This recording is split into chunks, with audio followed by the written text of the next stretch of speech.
I like to call myself a little bitch. I'm like, you gonna be a bitch? And I'm like, nah, all right, let's go, do it. What are 3 key things you've learned from suffering? Sun always shines the next day. Learn the lessons and take it on board. Empty the tank, just get it done, don't give up. Can self-discipline be taught? Yeah, I think it can. People might not have it, but that doesn't mean you're done. This is just like little stepping stone. Ben Seymour, ex-rugby player, turned ultra runner and founder of Recovery Lab. Today, he shares how you can unlock and reach peak performance. People are like, where's your happy place? Mine's like there, like in a dark cave. There's not much light at the end of the tunnel and it's 200 Ks away. I enjoy finding those challenges, finding hurdles. Don't shy away from those things. Use them as learnings. There's no real mistakes. I think it's just you either win or you learn.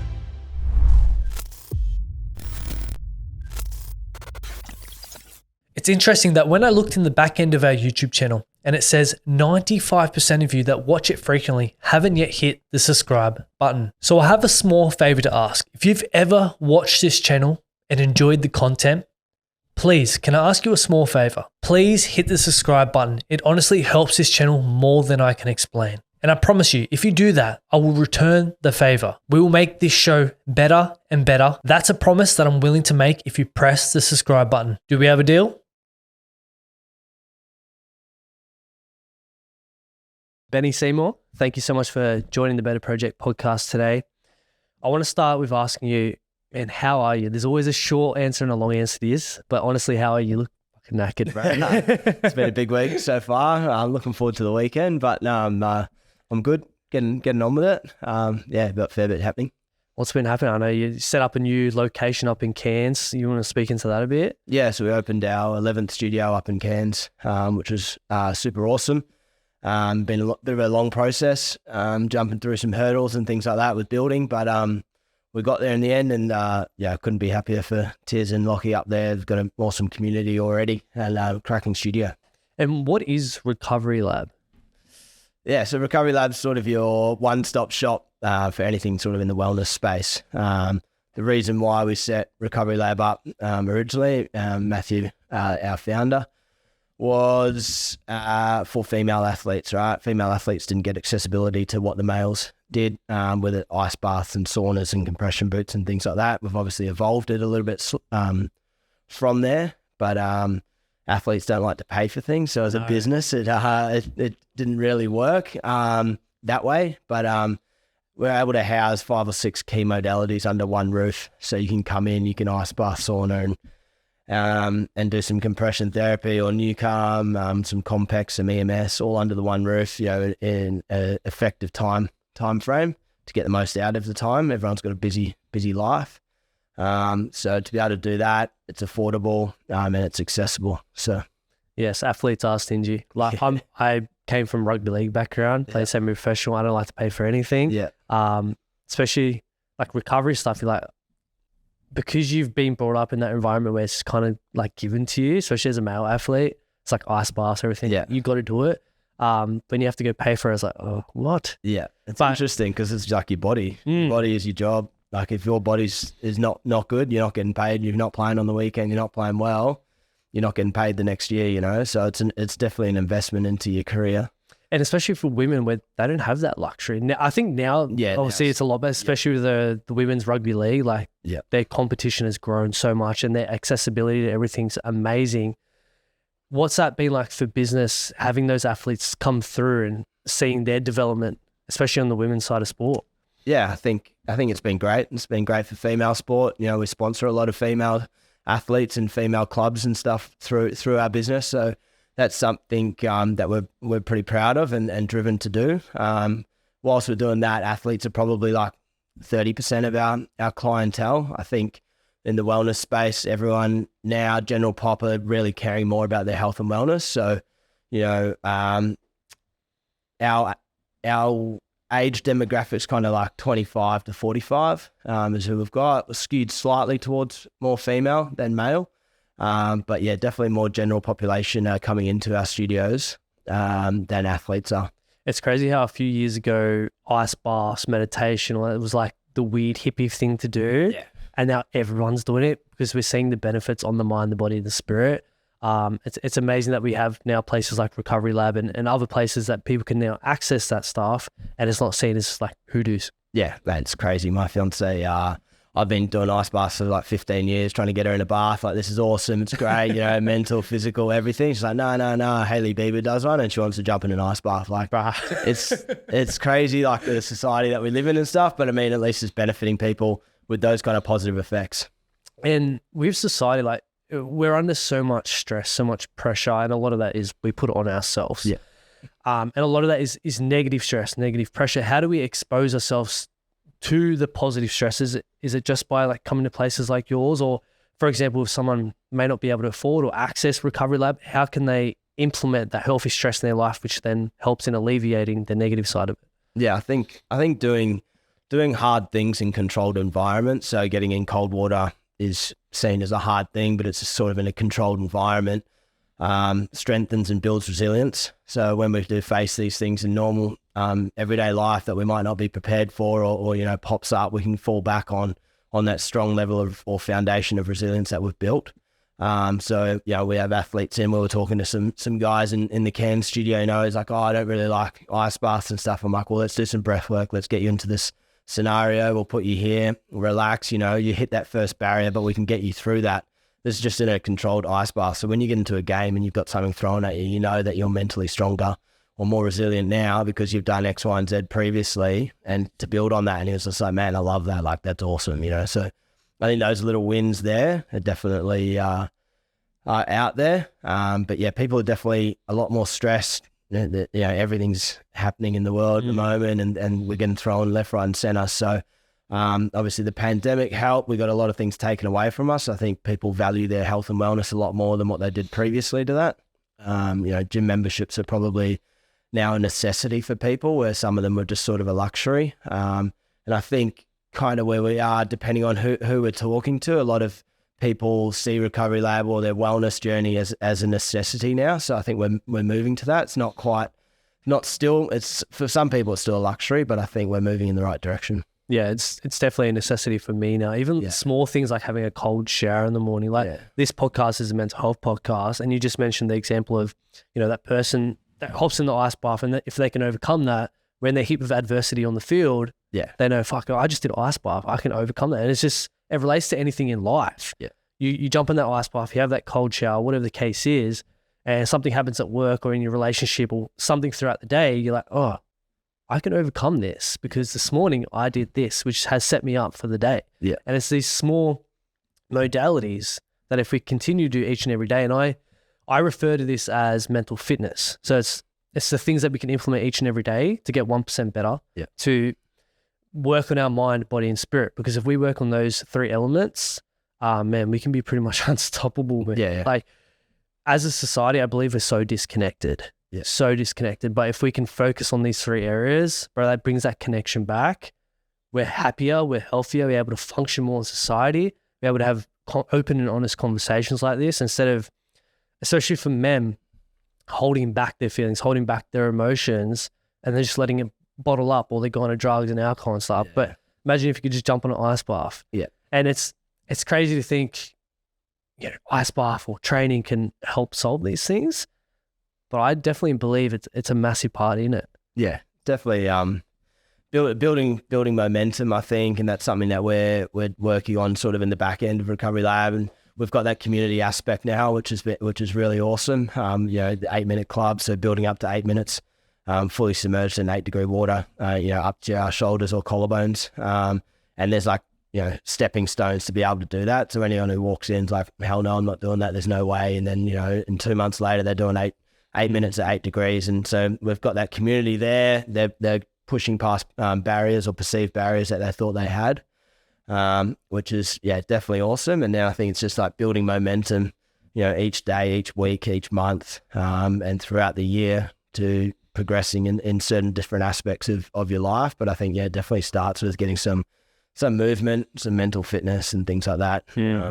And definitely surrounding yourself with an amazing community. Yeah. And I think what you just mentioned reminds me so much of the running community, how it doesn't matter what level you're at, everyone supports each other. Yeah. And like I mentioned before, I'm going to go do the Sydney Marathon next week. That's going to be full of big diverse range of people, from beginners to, you know, people that have done it seasonally. Yeah. but everyone's going to be out there supporting each other. And that's what I love about the running community and how everyone just gets together. Yeah, they do. And I think it's so important. I think that's why running has become so popular now. Yeah. Like a couple of years ago, like, yeah, people ran, but now people are running. Yeah. And these events are getting bigger, and I think it's fucking awesome to see. Yeah.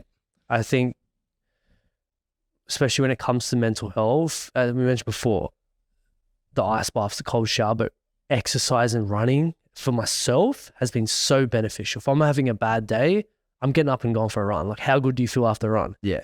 Even if, you know, for yourself doing an ultra marathon, you may be fucking nearly dying halfway through, but how good do you feel like mentally, like, I achieved this, I feel good after it? Yeah. Yeah. I think you can get some good data feedback, you know, test yourself over a month and, you know, just start journaling certain things down on a month. You know, I ate healthy this day. I might have had a beer this day, or, you know, drank X amount of water. I exercised. I did a sauna. I did a cold bath, and just start writing that down over a month. You'll start seeing some data and some trends. And I guarantee, like, every morning or every day, that you did something for yourself, whether it was physical, you know, exercise or a sauna or some ice bath and things like that. Those days that you have will always be trending upwards in productivity and happiness and things like that. So is that something you do daily?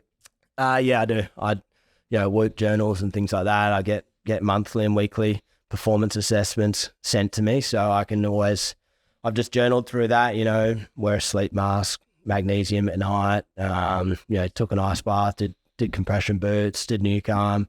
You know, non-sleep, deep rest, all this kind of stuff, and it just journals it all for me pretty much. But you could do it on a piece of paper. Yeah. And it just sends it to me and tells me what I did and what I could probably work on. You mentioned sleep mask and sleep. How important is sleep? And do you tape your mouth when you sleep? No. Really? I do. Yeah. It's something that I've been talking about. One of my mates, Rory Warnock, who's a breathwork specialist and awesome at it. I've been talking to him about it. It's something that I've been looking at. But no, I haven't. But I do, yeah, sleep mask, magnesium, blue light blockers. Before I go to bed, put these funky big sunnies on, and I love it. It, like, literally, I'll put them on, I read the paper or read something on my phone, and I'm asleep in 5 minutes. Yeah, my missus thinks I'm a weirdo because I got the big mask, and then I tape my mouth, and she's like, "What the hell is happening right now?" But ever since I started doing that, man, my sleep has improved so much. Yeah, well, like, I think, like, as humans, we're naturally meant to breathe through our nose, and a lot of times, even when we're sleeping, we don't really control it, and we end up mouth breathing. Yeah. And I can tell the difference when, say, I forget to tape my mouth. I'll wake up multiple times throughout the night because my mouth is just so dry and shit. Yeah. Because obviously the nose filters everything and it keeps everything moist. It makes such a big difference. Yeah. So definitely give it a crack, bro. Like, my sleep's improved. Yeah. The Stephen, the Diary of a CEO. Oh yeah, I love him. Yeah. He's just done something with someone about nasal breathing. This guy's like, if we all breathe through our mouth, we're all going to get diseases from it, no matter what we do, how healthy we are. So it comes back to that. So I'm interested to watch that and give it a go. I've even done a bit of training with my mouth shut. Yeah, it's a lot harder. Oh yeah, like long runs. Yeah, like running with your mouth shut. It takes a lot longer and it puts a lot more pressure on the body, but I think the benefits off the back of it. I haven't done it on it for a sustained long period of time because it is pretty difficult. Yeah. But seeing people that have, I think I came across it from Israel Folau. Yeah. I seen like years ago he was doing it. I was like, I'm going to give this a crack when I was like 17 or something. And yeah, the benefits back then were really good. And then I lost my way of it and then come back to like mouth taping at night. And the huge difference just from breathing through your nose, like you don't get so congested, like you feel healthy, but obviously your nose filtering everything. Definitely anyone out there, give it a crack. You may look like a weirdo, but it's definitely very beneficial. Give it a go, man. I'm sure. So for people who don't know who you are, Ben, what is the earliest context that we need to know about yourself to better understand the man that's sitting in front of me today? Tough question. I'm born in New Zealand. Lived in New Zealand until I was 13. Moved to Australia and came to Sydney. It was a few months there. I was trying to get into school and got into school at Scots College there, which was cool. And went to school there, finished in year 12. And obviously played from New Zealand, played rugby. That's all we knew and all we did really. So did that. Have a younger brother, mum and dad, and just loved playing footy and pushing myself, I think, from a young age. Yeah, well, rugby's massive in New Zealand. Was All Blacks obviously on the cards that you wanted to, or that was definitely the dream. Yeah, I think it's every kid's dream back then. We used to have all the clothes and play hallway rugby with my brother, and we'd just bash each other there. And I remember like running onto Eden Park when I was like, I don't know, 10, doing the halftime games and things like that. That was pretty cool. And then meeting all the players and getting all their autographs and things like that. Did you move to Oz for rugby or just family? No, family moved over here for work. So yeah, okay. I see that a lot. A lot of Kiwis move to Australia. It's just obviously everything's better over here. I don't know if it's better. There's definitely a lot more opportunities. Yeah, a lot more opportunities. I mean, I've gone back to New Zealand since and still love it and still have family and stuff there. It's probably a little bit slower, I'd say. A bit more chilled out. Island of time? Yeah, a bit island of time. It's a bit more chilled out and things like that. Here, like Sydney's hustle and bustle. People are driving to go places. Like it's always what's next. So it's always nice to go back and relax and stuff. But yeah, there's beautiful places back there. I love like South Island, going back there on training camps and things like that. And when did you retire from playing rugby? I think I was about 26 or 27. Yeah, okay. And was there an element of like an identity crisis? Because obviously rugby was a massive part of your life for a big period of time. To now, did you move straight into something when you finished, or was there that period of fuck, I feel lost, what do I do now? Yeah, I was like a bit, because it happened pretty suddenly. I didn't know really what I was going to do, and I didn't know if it was going to be the end. So I was like, oh, I'll go work for my old man, and he put me in subfloors of houses and doing inspections of things there, and I didn't really like that too much, but I got out of there pretty quickly. But I always enjoyed like the fitness aspect and training aspect of rugby. I would always sit down with like our sports scientists or nutritionists and really like dive deep for why we're doing what we're doing. You're a book nerd? Yeah, I don't read, but I don't read books. You just consume. Yeah, I'm just like a sponge. I just listen to people. Like I'm always eavesdropping on people's conversations, just like because I just want to know what they're talking about. I was actually, when I was in Cairns yesterday, I was sitting at this cafe and I walked past these two guys having coffee, and they were sitting there, and he had like Cairns' best real estate agent shirt on, and I was like, oh, it's interesting. He's talking to this other bloke, and just all the conversations they're having about investment properties, and I must look like a weirdo, but I was just sitting there eavesdropping about this bloke and how many properties he's got and everything like that. I just found it so interesting. See, I do the same thing, bro. I can go somewhere and I'm just like, I just hear all these different conversations. Yeah. Like, well, what one do I like? I'll listen to that one. Yeah, no, so that was good. But I can't remember what we were talking about, but I guess it was kind of leaving footy. Yeah. And yeah, I loved like the fitness aspects, and then I just fell into the health and fitness game and became a trainer. Did you stop playing rugby like due to injury, or what happened there? I left over like a pay dispute. Pay dispute, yeah. Oh, and you were playing in Italy? Yeah, I was in Italy at the time, and we won a comp from the year before, and all of our contracts had bonuses in them and things like that, and we never got paid. Yeah, okay. Teammates, all the Italian teammates are living sort of paycheck to paycheck and things like that, and it was pretty rough for a fair few of us, but sort of made a stand, and unfortunately that club, the club isn't going as well as what it was. We won all these comps and everything like that, and won them a lot of money, so it was a little bit disappointing, but everything happens for a reason, I guess, and there was plenty of positives while I was there. Rugby World Cup is on now or coming out soon? About to start tonight. Who's going to win? Tough question. All Blacks, I think. All Blacks. Is it France up there? Yeah, France, All Blacks tonight. Yeah. Mate, it's a tough. I think those teams over there, France, England, Wales and Ireland, like they're pretty solid. They're coming out of a good season. South Africa bashed us last week. What about the Aussies? But I think, I hope they go well. They're terrible in rugby now, man. But, it's like on the day. It doesn't matter what you've done in the last couple of weeks. There's a lot of chat around it. But if you don't perform on the night, you lose a game. Like it's pretty tough to come back from. So every 80 minutes, you got to treat it as your last, I think. Definitely. Do you follow the league at all? A little bit, yeah. Who's your sport? Yeah. Don't say Roosters. No one then. No, like real hardy team. I don't mind watching the Roosters. I thought you would have supported the Warriors. Yeah. Well, I like the Warriors too. I've seen Sean Johnson's out this week. Oh, no way. So Penrith are going to win. I'm going to the game. Oh, I was hoping it was going to be an awesome game, but I don't know if it's going to be much of a contest now if Sean Johnson's out. Yeah. But we'll see. Take me back to that time when you're overseas playing, because for me, when I was coming through league, I was like, I would love to go overseas and play. I just never got the opportunity, and then I ended up stopped playing. What was it like being over there and having that experience playing? Yeah, I think that's probably one thing that union has on top of league at the moment, and there's probably a bit of a draw card to a lot of players coming across, is that travel, or that, you know, going overseas and playing and things like that. For me, like I was here, I played some games here, which was cool, and I just thought, like, you might only get one shot at this overseas, so I took the opportunity and yeah, just went over. I didn't know where I was living or anything like that. My mum and dad sort of knew what was going on in the back, and they'd tell me about this town I was going to live in, but I kind of like flying blind and just, you know, working it all out when I was there. So moved to France. The guy Philippe Salah picked me up from the train station, who was the best centre for France. And like the seas just parted in town. I had no idea who this guy was.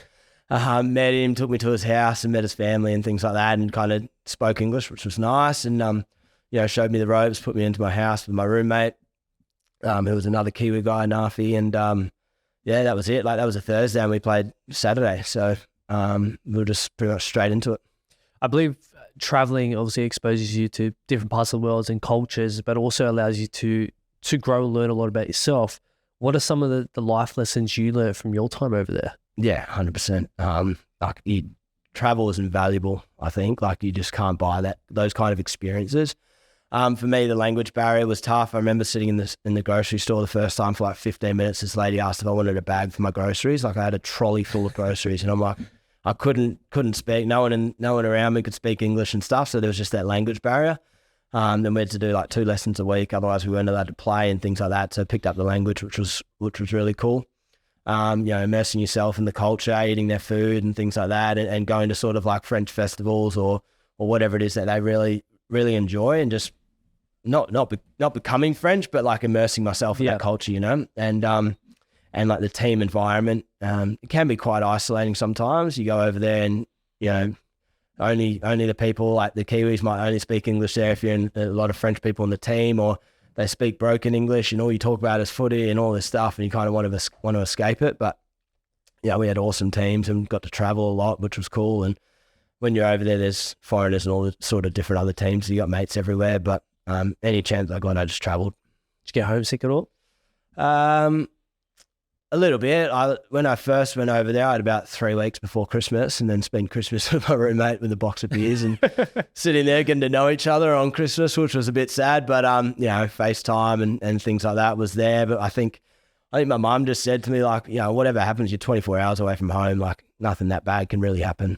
True. Yeah, because I see a lot of times athletes go over there for the opportunity, but they come home very quickly because, you know, mentally they're away from everyone. Yeah. As you said, you can be isolated, especially in a country where they may not speak English. Yeah. And you only have a couple of teammates that do speak English, so it does feel very isolating, and they end up coming home because it is scary. Yeah. Oh, there's definitely times you're like, man, stuff this, like, you're missing your mates. You know, there's certain things happening in your family and stuff.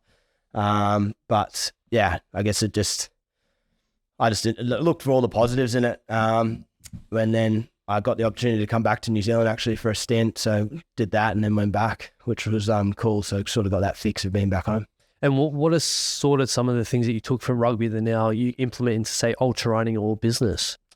Yeah, well, there's you know, a fair few things that I would have taken, and then there was the element of going into it, and you're in a team environment. So when you're down and out, you've got your teammate who come tap you on the ass and be like, you know, let's go, Benny, or, you know, good work, or you're never on your own when you're training and stuff. But then you go into these ultras and it's like you're the only one that can get you through it. So I guess, yeah, there's definitely a lot of things that I took from it. But one of the things that I probably liked getting away from was just like, it was just me. Yeah, there was no one else to blame or to pick you up when you're down, or, you know, tap your bum. It's just like, mate, you're on. If you don't do this or do the work, you're going to get found out. That's it. You got to turn up each and every day. And yeah, the mind is your biggest opponent. It always is. For you going into an ultra, say you're halfway through, your ass is hanging out. Yeah. You could easily quit and give up. How do you overcome your mind and continue to push it and finish these races? Yeah, tough question. I don't know. When people are like, oh, you know, where's your happy place? Or like, where do you want to be and stuff. There's like, no fucking happy place. No. You just but like mine's like there, like in a dark cave, you know, and there's not much light at the end of the tunnel, and it's 200 k's away, or you know, something like that. Like that's fun for me. I kind of like that, and when all the odds are against you, and you got yourself to get yourself out of it. Like I enjoy that. It's kind of weird, but yeah, it's good times. I can relate. That's why I'm excited for the marathon and actually getting into ultras, because like I have a love-hate relationship with running. Like I hate running itself, but I love putting myself in those dark moments, those dark times, because I'm like building resilience and I'm growing. And once I come out the other side, I'm like, fuck, I achieved something there. Yeah. I pushed my mind, I pushed my body to its limits, and I survived. I didn't die. Yeah. What's the next? Let's go chase another one. And people are probably listening like, these two guys are fucking crazy, especially like the races you've done, and you know, the Bali one, the one in Chile, and the one in Chile being your first one. And how was that 250 Ks? Yeah. In the desert. And first ultra, what was going through your mind, and why did you sign up for that? Like, how do you go from rugby to ultra? When I signed up for that one, I was actually in EOS in Greece. Partying. So you had a few drinks. And this girl Jackie messaged me and was like, you know, you should start doing some runs, blah blah blah. I'm like, oh look, yeah, like cool, whatever. And she's like, no, I'm doing this one in like 5 weeks. It's like, okay, cool, send it through to me. It's like the 4 deserts, whatever. I'm like, all right, if I can run 100 Ks over the next 6 days while I'm here, then I'll sign up to it. So I was like, you know, going out all night, getting up relatively early in the morning and getting some running in because it was super hot, and I'd run up the top of this mountain in Neos to the telephone pole kind of thing, and come back down. I did it like 5 or 6 times, and I clocked 100 Ks. I was like, you know what? All right, let's go. Let's do this. I had absolutely no idea what I was signing up for. There was like a mandatory gear list that I got the day before. There was nutrition that you had to be self-supported for the whole race. So you obviously have to carry it on your back. So you can't be carrying, you know, bags of potato chips and things like that. You've got a certain size or that you should be running in and a weight that you should be running in. So I reached out to a dietitian, and she sort of did that for me, which saved me for sure, because probably one of my biggest fears is starving. So I was like, I just don't want to be out there on day 2 and like I'm starving and I've got 5 days to go. But anyway, got that kind of done, and it was hell of an experience. And when it comes to overcoming the mind, relating that back to say everyday life, what can people implement? We spoke earlier about saying ice baths and stuff, but what else can people implement to overcome their mind on a day-to-day basis? Yeah, I think like I kind of embrace challenges, I think, as well. Like someone throws something at me, then I'll kind of sit there and work out how I can overcome it, rather than just go into a shell and just, you know, pack a sad and that's it and call it quits. So I enjoy, finding those challenges, finding hurdles. You know, you might have to do a detour to get somewhere, or there's a fork in the road. You got to choose where you want to go, and you don't always choose the right option, but you get there in the end. And it always kind of works out. But I think, don't shy away from those things. Use them as learnings. There's no real mistakes. I think it's just, you either win or you learn. Yeah, it's being able to reflect and then pivot. Yeah, 100%. I seen a quote on your page where you said, chosen suffering is a privilege. What is your relationship with pain? You just mentioned you love it. Yeah. How much do you love it, and why? Well, I think to be able to put yourself in like these kind of situations is a privilege. There's people who probably do want to go there but can't. So I think it's something that you should be proud of, should take it well, and it's a privilege, like to be able to go to Bali and do these kind of runs. It's a privilege. It's something like suffering teaches you a lot of things in life. So there's plenty of takeaways from it. What are, say, 3 key things you've learned from suffering? Sun always shines the next day. Learn the lessons and take it on board. Don't shut anything out. Like you make a mistake or whatever it is, you think you did something wrong, an error, like always learn from it. And empty the tank, just get it done. You know, there's plenty of walls and brick walls to run through out there. Don't give up. Mm-hmm. Don't die in the chair. Yeah. Just keep going. It. Is there any like really massive lesson that you've gotten on like the run, like you're running halfway through and you've just had this realization of a lesson or something that's come to you? Nothing that really like sticks out. I mean, Chile, the nurse called me a little bitch, and said, you can quit or you can cut your shoes open. Don't be a bitch. I was like, yeah, cool. So I took that on board and kind of did that. There's a few people that, you spend on these long runs, depending how many hours or days you're out there for, like you probably meet new people and you spend a bit of time with someone. The last Bali Hope, I was running with this guy, Gus, and, he's like, mate, I can't keep up with you. I'm like, mate, I'm keeping up with you. Like, let's go. He's like, no, you go ahead. I'm like, I don't want to go ahead by myself, and then he's like, no, you got to go. I'm like, oh, okay, whatever. Like, I went, but I was just like, mate, I was trying to hang with you. Like, I could have let you go ages ago, but I was just trying to keep up. So you meet like cool people along the way and listen to good stories and find out lots of stuff about people. So always asking questions. Yeah, I think the best way to connect and learn about someone is to suffer together. Yeah. It's that connection is so much deeper than if you just went and got coffee or something. Yeah, 100%. On say the Bali Hope and the Chile one, what made you want to document that? Like, why did you put those videos out? At that time, I was working with Under Armour. Yeah. It was something that I put forward to them to do, to help with sort of some funding, as those expeditions cost a fair bit. Yep. To do that, and I knew Alec Baker. Saw him as a little brother. He's not that much younger than me, but saw him as a little brother, and just I thought it was definitely going to be some cool learnings. I think probably, I love social media a bit more back in those days than what I do now. Yeah.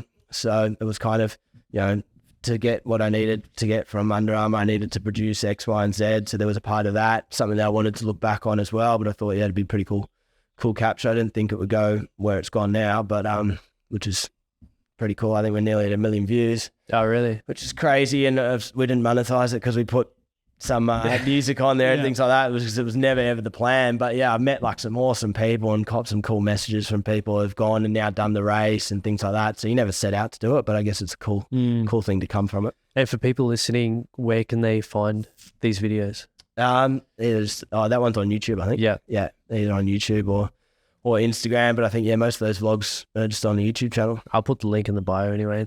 I want to touch on self-discipline. Like, for you turning up each and every day, putting in the work, and there's only so much external motivation can get you. Like, you need that intrinsic fucking why, that purpose. And for you, like, what is it? And have you been through any moments where you've lost your purpose and you're like, fuck, what do I do here? Yeah, 100%. I think I'm just coming out of a bit of a lull there. Like, I went to do the Gold Coast marathon weekend where we did the half marathon on the Saturday and the full on the Sunday. And I think it was like 6 to 8 weeks ago. And like, I literally haven't run since, not out of like hating running or anything, just haven't had like the mojo to get going again. And work's been super busy and stressful and things like that. So that takes its toll. Like, I've been really trying to just do a sweat a day, whether it's in the gym or a walk or, anything at all. But I definitely got into a bit of a bad place where I just wasn't working out. And I just noticed that, like, throughout the day, my productivity wasn't good. I was probably moody and things like that. And then, if you do 1 week, then it's easy just the next week, whatever. And then you're four weeks down the hole and you're like, man, get me out of this. So I flew to Cairns, obviously, for work, and we sort of in the studio about 10:30 and finished at 8 at night. So some relatively long days, but I just took my runners and I was like, I'm just going to run. Like, just let's get some running under the belt. Like, I love it. It's easy. You put shoes on, you go. And it's going to be hot up there as well, so it makes it a little bit better. So I just started doing that. Then I found some trails and some mountains and stuff and started digging into that. And I got like 3 days in a row and I was like, I'm back. Like, I feel good. I got into the ice bath and things like that. And it's something that I've been pretty lazy with as well. So definitely lacking motivation, and probably discipline, to be honest. Like, I literally put my hand up to tears at Recovery Lab. I'm like, let's be accountable to each other. Let's get 3 minutes in the ice bath every day. So that's something that we do. I guess getting back to the question around like purpose and why, like, my family is my purpose, like, easily. Whenever I'm in a situation, always go back to them. Mum and dad have done everything that they possibly could for me and my brother. and laid it all out on the table and gone through some really hard times and things like that, and some good times as well, obviously. But what they, to put me through Scots College, I mean, Dad told me like 5 years after school, he's like, I paid your last school bill. I'm like, mate, like, that's intense. So to listen to that kind of stuff, whenever I'm in a hard time or whatever, it's always that. I mean, a few of these events and things like that, there's always that inner purpose and then that external purpose as well. Barley Children's Foundation, we raise money for kids over there and put them through school, and they send us emails every week and every month, about the kids and what's going on. So that one's like super easy, like 80K to do that when you're raising 200K to put these kids through school and change their family's life. Like 80K is nothing. Yeah. And I think the Chile one, I sent a kid to the Special Olympics over in Dubai, and he won a gold medal. So he was a gymnast, which made, it was hard, but it made that bit, there was no chance of giving up. All these people would raise money and put money towards a thing. There was no chance of me saying no. So I guess, internal purpose and why, and then also an external one helps. Can self-discipline be taught? Yeah, I think it can. I think there's no one who, people might not have it, but that doesn't mean you're done.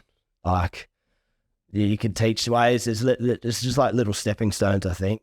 How would you teach it? I would sit down with the person or talk to the person about like what their goals are, what they want to achieve, big goals, little goals. Look at it, devour it, see what they need to do, bring it right back down into little steps. It could be, instead of getting out of bed at 8, you get out of bed at 7:30. That's a win. Doesn't need to be going to run a marathon. It's just like, you ate healthy. You didn't eat a burger on Tuesday. You drank 4 cups of water today. Like, real little things. Like, everyone's about this massive big thing. Like, I'm doing this, I'm doing that. Like, you got out of bed early this morning. You made your bed. Little things like that, I think, and then they're stepping stones to building bigger things. If we set up these massive goals that are maybe achievable, but maybe not, and then you're just putting people down the whole time, then they'll turn away from it. So. Yeah, the way I see it is, yes, have the big goals, but reverse engineer it into small steps. Because if people go, I want to run a marathon, that's 42Ks. That's a lot, like, daunting for a lot of people. Yeah. But it's okay, what's the first step? Put your shoes on and go for a small run or even a walk. Yeah.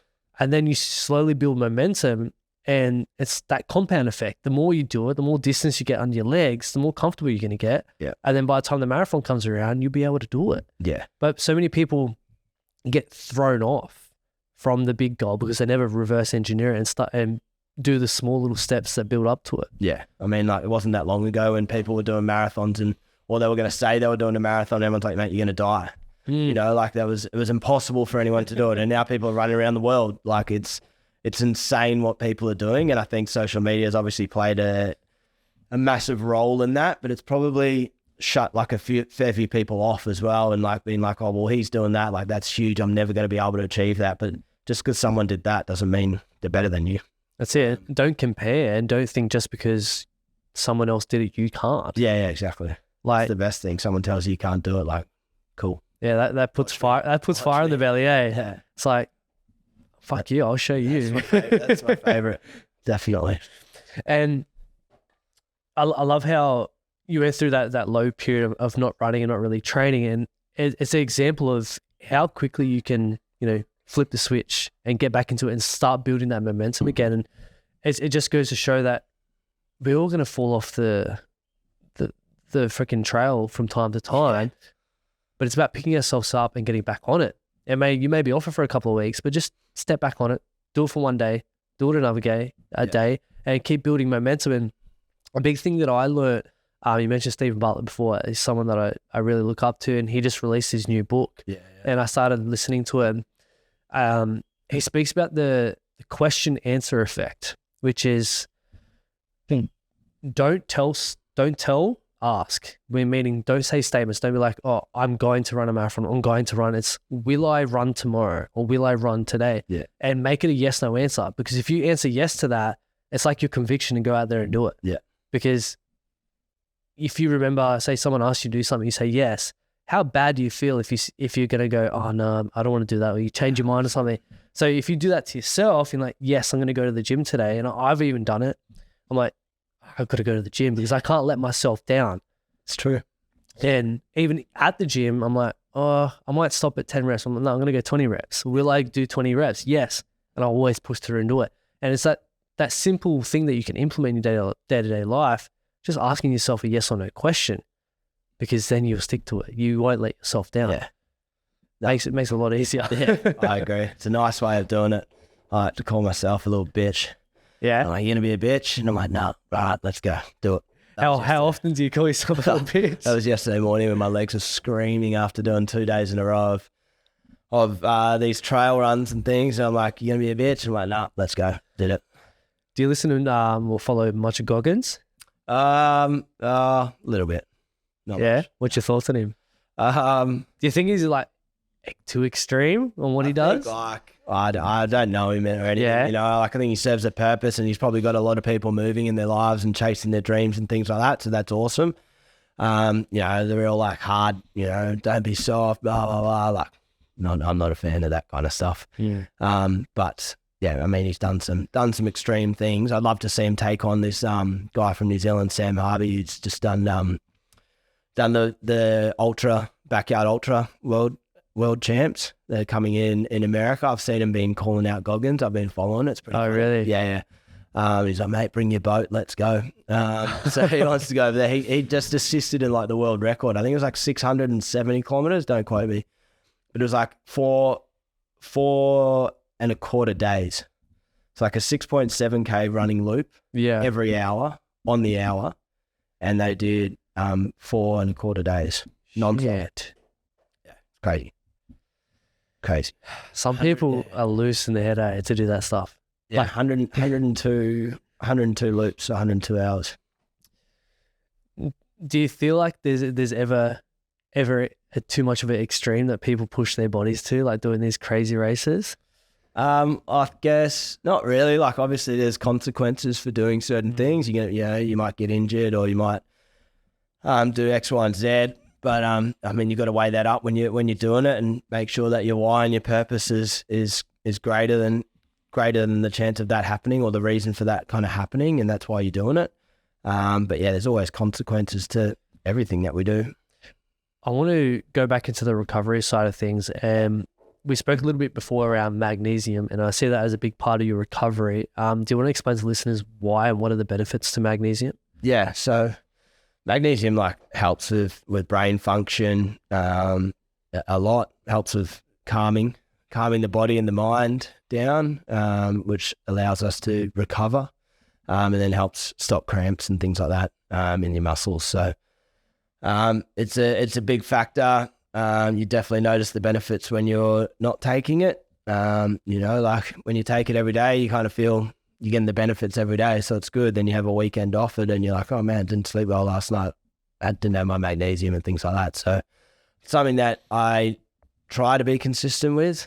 I suck at ordering stuff online, so I need to sign up to the subscription and it just gets delivered. But yeah, it's definitely something that I'm big on, and we're big on in our studios as well. It's a big seller. And in the studio, the new Calm, what is that? It's like a room that you go into. It's like a meditation sort of thing, or so new Calm's a stress relieving device from the US.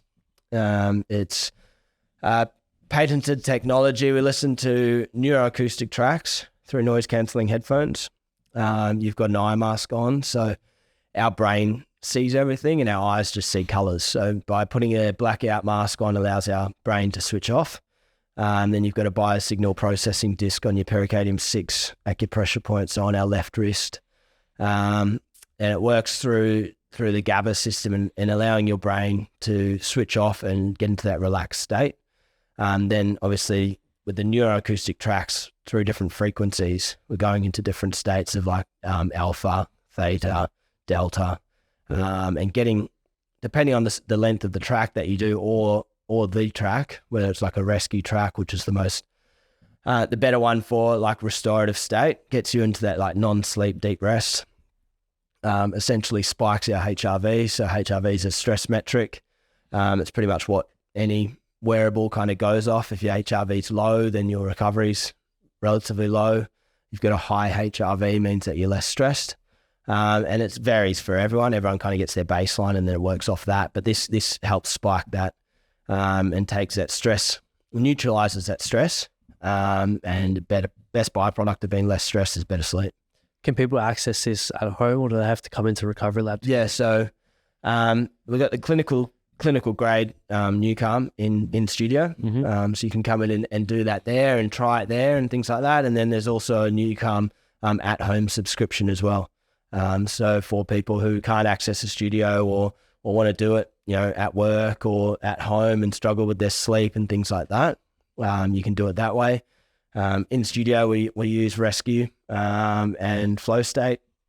So Rescue is the restorative one. Flow State gets you into that relaxed state as well, but with a bit of creativity and really alert and productive throughout the day. And then there's sort of deep sleep, so 50-minute tracks or 8-hour tracks. So I listen to that at night, just have the 8-hour track playing on my phone. Works at about 35 hertz and it gets you into that deep sleep and allows you to stay there. That's awesome, especially in society now where we've just been speaking about stress, and obviously unhealthy stress and then the healthy stress that we put ourselves under. But the part that a lot of people miss is actually coming back to our comfort and that relaxation state of mind. And by doing Newcalm and meditation and breath work, people tend to forget about those things. But to be able to come into, say, Recovery Lab or do it at home where they can, put their bodies under healthy stress, but then also pull back and go into their comfort zone.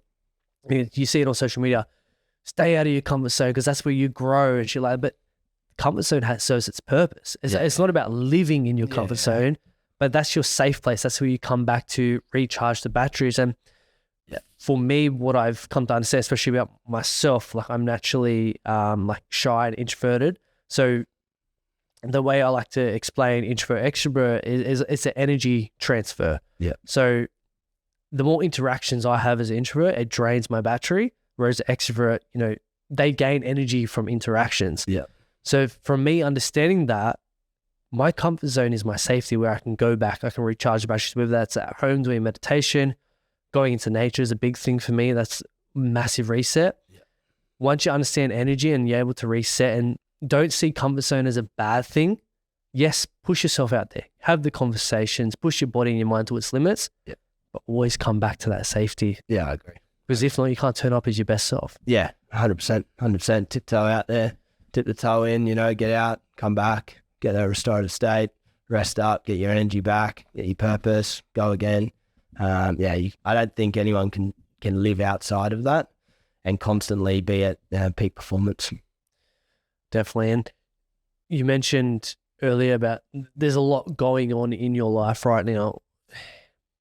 How do you manage your time? Is that something, do you have a poor relationship with time management? I have to be good. I have to be good with it. I probably don't get enough sleep, but I try. I have a supportive fiance who does extremely well to put up with me, but also support me through all of these things. And she has a lot going on in her life and work and things like that as well. So definitely finding that balance.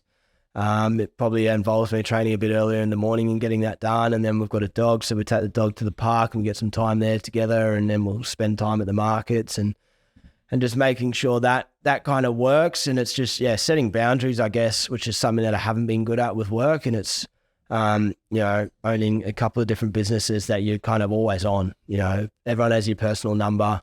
If anything goes wrong, it's, I have to be on to do it. Our studios are open till 8 p.m. at night. So, very rarely will anything go wrong, but there's always questions that come up and things like that. And we own a studio as a company now. So, there's questions that come up all the time there, late at night, but, that I have to answer. So Zoe doesn't like that too much, which is understandable. But just creating those boundaries, I guess, when we're eating dinner, it's no phones, we're eating dinner. Like if we're watching a TV show, we're both bad at this, but we'll be on our phone as well and looking at something else. And I guess, setting boundaries, valuing that time and spending that time well, then you don't need to do as much of it, I guess, because when you do it properly. But she's got huge goals with her work and I've got massive goals with mine, but then we come together and complement each other well. Relationships are a tough one, especially when you are so driven, you have these massive goals and it's like, you just want to you want to be selfish in like spending all your time doing it. because it's like, it's your purpose, it's your why.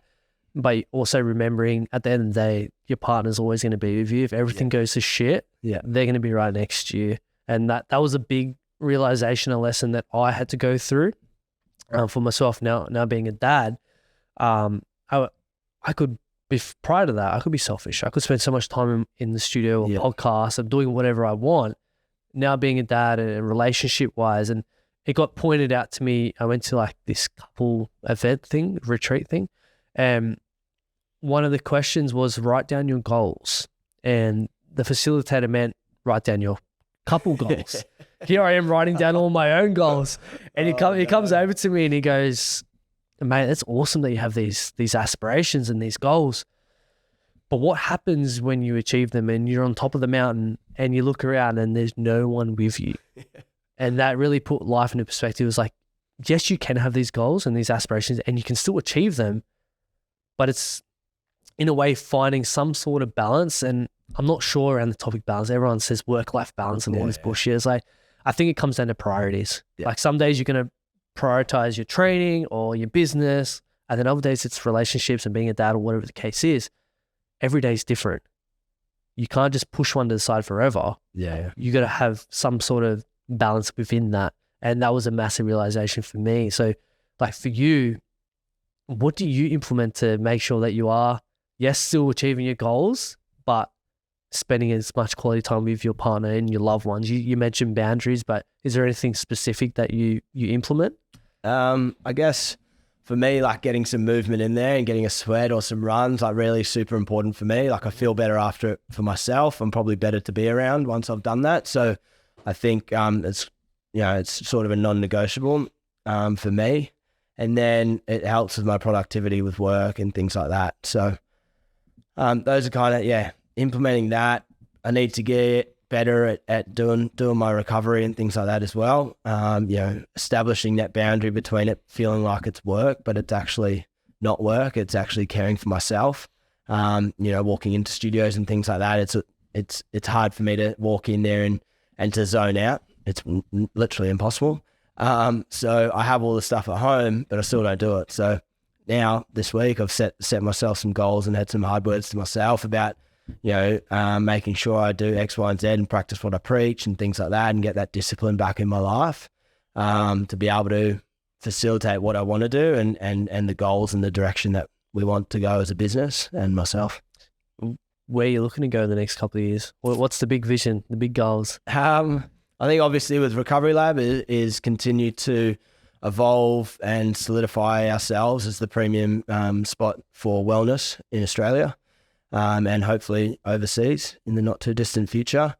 Continue to create, awesome communities and franchise partners that then build these communities out in their locations or territories, and provide that space where people can come in and feel safe and escape the stresses of life or whatever it is that they're facing, because we get people coming in from all sorts of backgrounds and stories and reasons why they're coming in there. So like, again, when I was up there in Cairns, we had the people come in and tell us some things of why they're in here and what they're kind of escaping from, and it really hit home, like there's some serious stuff, then there's some not so serious stuff. So you always got to be open to it. But continuing to evolve that and creating these wellness studios where people can do that and feel better and perform at their peak in everyday life. That's definitely one of the goals. I'm thrown in the universe of going to do UTMB at Mont Blanc next year, whether it happens or not, but it's out there. And sort of, training for that and getting some stones along the way that you need to get to achieve it. It's definitely out there. Getting married in January, which is super exciting. Awesome. Looking forward to that, big party, and then, into the honeymoon and getting a break. There's a little bit exciting happening. You mentioned before you get all walks of life into the studios, and a lot of them have some serious stories. So what's one that kind of stands out that's really had an impact on you? It wouldn't be one that really sticks out. Like there's too many, but depression is like a massive thing. Obviously with Newcom, it provides such a great positive effect on people's lives when they're in that kind of mental state. with the ice baths and things like that. I mean, from previous, we've had people come into our studio, our OG studio in Windsor, who are now, doing certain things for the business, in the business, and have stuck with us through all these years, or have continued to evolve and gone out and done their own things. But when they came in, they were in a very dark place. So, I mean, yeah, that happens. And, I thank those people for coming into our studios to be able to give us the opportunity. They feel safe in there. For someone to be able to do that is pretty big. And it's a big undertaking from the cells. They're feeling vulnerable and things like that, but they come into our space because they feel like they can be safe in there. They can tell us what they need to tell us, and we can assist in any way that we can to facilitate, helping them. It's pretty special. Yeah, it sounds like it would be very much fulfilling knowing that you're having an impact on someone's life, especially if they are going through depression, to then be able to come into your studio, to feel safe to start with, to then expose themselves to these different modalities, and then walk out feeling like on top of the world. Yeah. It's freaking amazing. Yeah. 100% agree to come. We're very lucky to be able to do that. And I love the philosophy of when you know more, you can do more, which means growth and development is at the heart of everything we do.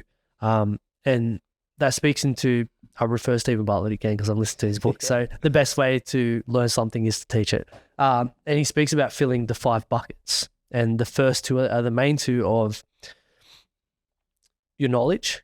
So you're filling up your knowledge bucket, which then allows you to acquire skills, which is your growth and your development, which then feed into your other buckets of resources, network, and reputation.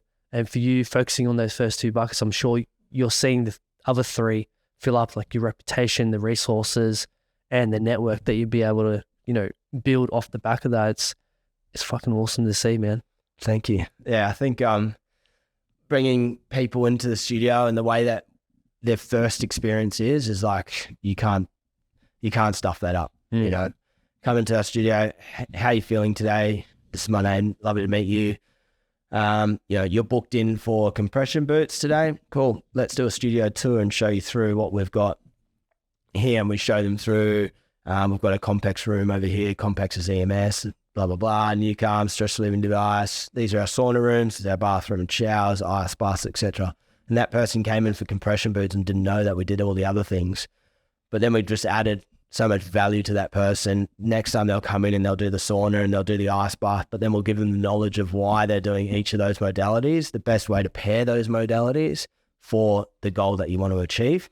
And that can be different, whether you ice bath before training or ice bath after training, for example, and things like that. So giving them the knowledge and empowering them to make those decisions. They come back, they know what they're doing, they book in, they do it, blah, blah, blah, and they leave like another different person. But that's just a small part of their little daily journey or ritual.